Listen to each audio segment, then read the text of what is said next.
আপুনি যদি এতিয়াও লিখা মেলাৰ লগত জড়িত মানুহ বা আপোনাৰ যদি সন্তান আছে তেতিয়াহ'লে এনেকুৱা এটা সমস্যাত নিশ্চয় আপুনিও পৰিছে।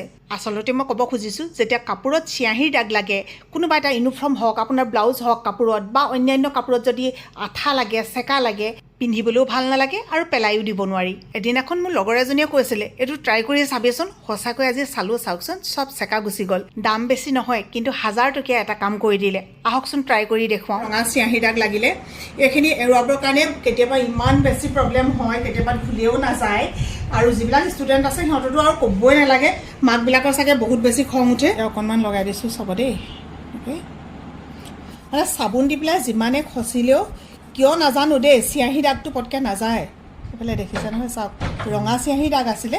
কিছুমান মানুহে কি কৰে, আমি ভাল বস্তু এটা দেখালেও ভাবে মানে আমি বেলেগ এঠাইত কৰিছিলোঁ বুলি।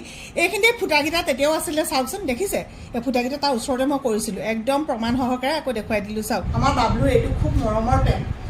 সেইদিনাখন বাবুৱে মোক কৈছে, অ' মা এইটো এৰুৱাই দিবাচোন, মোৰ সেই পাহৰণিতে থাকিলে।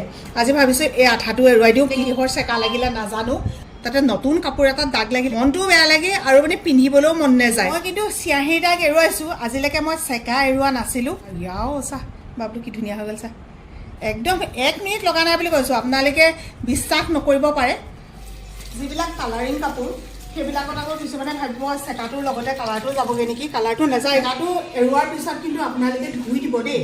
আপোনালোকে যদি লওঁ বুলি ভাবে, মই বাৰু কমেণ্টতে লিংকটো দি থৈ দিম। আৰু যদি পোৱা নাই, লিংক বুলি যদি কমেণ্ট কৰে, মই তেতিয়াও আপোনালোকক ইনবক্সত ইয়াৰ লিংকটো দি দিম।